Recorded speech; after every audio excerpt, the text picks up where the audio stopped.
to the second season of Blooming in Brisbane, your local gardening TV show. Now in our first episode, Julian Coombe visits a family that's growing vegetables. Noel Burdett visits a family that has transformed their pool into a pond. Anka and Courtney turn some pots into a wind chime. I visit the Dreamweaver garden at Caboolture, which some of you might have visited over the weekend. But first, let's go to Claire with Well Factor Herbs. Hi, how are you today? My name's Claire Bickle and I'm going to talk to you a little bit about adding some wow factor to your kitchen dishes by using some herbs that you may not have seen or heard of before. Today we're going to quickly have a look at pineapple sage, the licorice plant, the mushroom plant and lime-scented geranium. We'll start off with the pineapple sage, which is a fabulous garden plant. It's actually in the Salvia family. It gets beautiful red flowers which are also edible. But the piece de la resistance with it is its foliage has this beautiful pineapple scent. This can be used in salads, fruit punches, or any other sort of sweet dessert application. It grows to around about 1 metre high. It does lose its foliage though in winter. So don't think that you've killed it when it's lost all its foliage. It is naturally going to be a bit bare of its leaves in winter time. The other plant we're going to have a look at is this new licorice plant. It is not to be confused with the true licorice plant where it has the root is used to make true licorice. This one is actually in the marigold family and it's the foliage that has the amazing aniseed smell. This one again, you can just eat it fresh as a bit of a treat, I suppose you could say. Otherwise you can use that also in drinks and in dessert and sweet dishes or wherever you'd like to have an aniseed flavour. Maybe even in fish or a poultry dish. Next on the menu is the lime-scented geranium, and this has the most amazing, zingy, spicy sort of scent of lime and citrus. This can be also used in drinks, cakes, desserts, all sorts of dishes. It just adds a really, really nice, sharp fragrance and taste to even maybe Thai cooking. Last on our list of today for our wow factor plants that you might like to try out is the mushroom plant. Now this doesn't actually grow mushrooms, it's the foliage that you eat. It has an amazing flavour that's really high in protein and calcium that tastes like mushroom.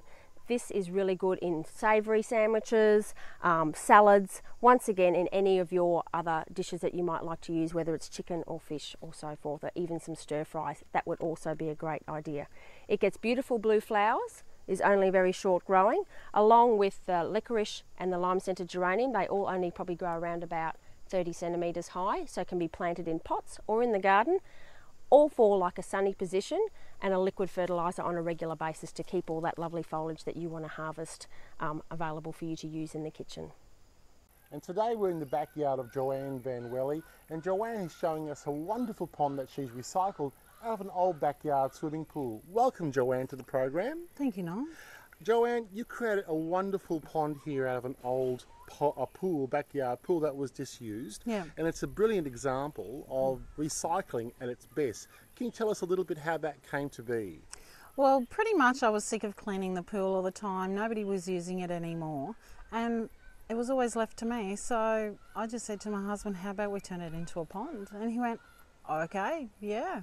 It's a great idea because most people would normally think, let's remove the pool and we're left with a big space that we need to refill again and probably look at putting some more lawn in or some more plants. But here you've made use of the space and you've turned it into a brilliant habitat at the same time. Yeah, that's right, because normally changing it back to your normal yard or whatever, it takes a lot of costs. So I didn't want to do that, and I thought if we just cut it off, put some water in it, it'll be great. And what period of time have you put this all together?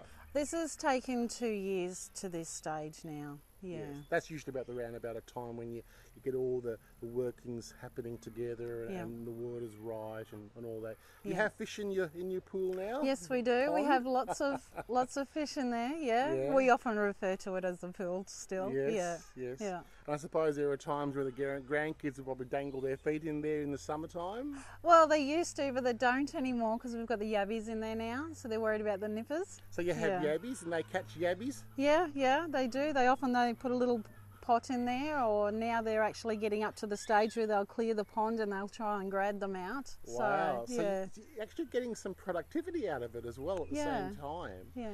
And tell me a little bit about the animal life that visit the pond these days. A grey herring has turned up a couple of times. I thought it was a beautiful bird, and then I noticed he started bending down and picking off my fish. So then now it's been a challenge to keep him away. Yes, one of those things, unfortunately, but Yep.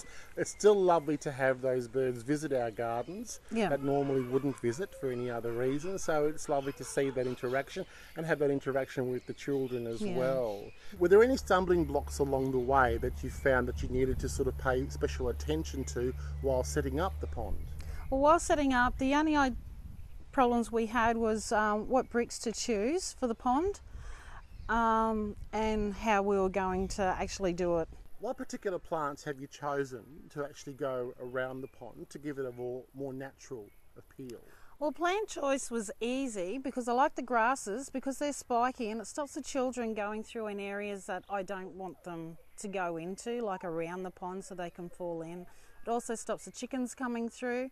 I've got the bromeliads there, they have a rough edge to them as well, and that deters the children and the animals as well. Great.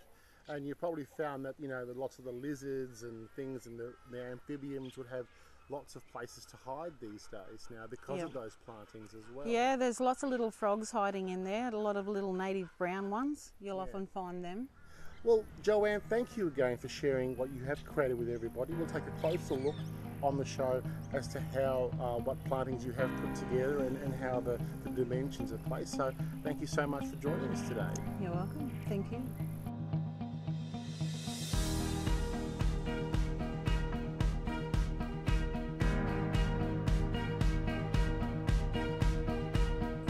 You know, looking at Joanne's pond, it's a wonderful credit to how they've put this together. It's a lovely habitat they've created here out of a disused home pool that was no longer used for many, many years and now has turned out to be a lovely habitat. It's full of life, it's full of plants and fish. Looking around me, I see butterflies, wasps, dragonflies just buzzing around me as I walk through. The plantings are delightful, they're very naturalistic, and I think everybody can learn a little bit more something about how to use something like this in their own backyards. Even if they decided to put in a pond from scratch, it's a great landscaping technique.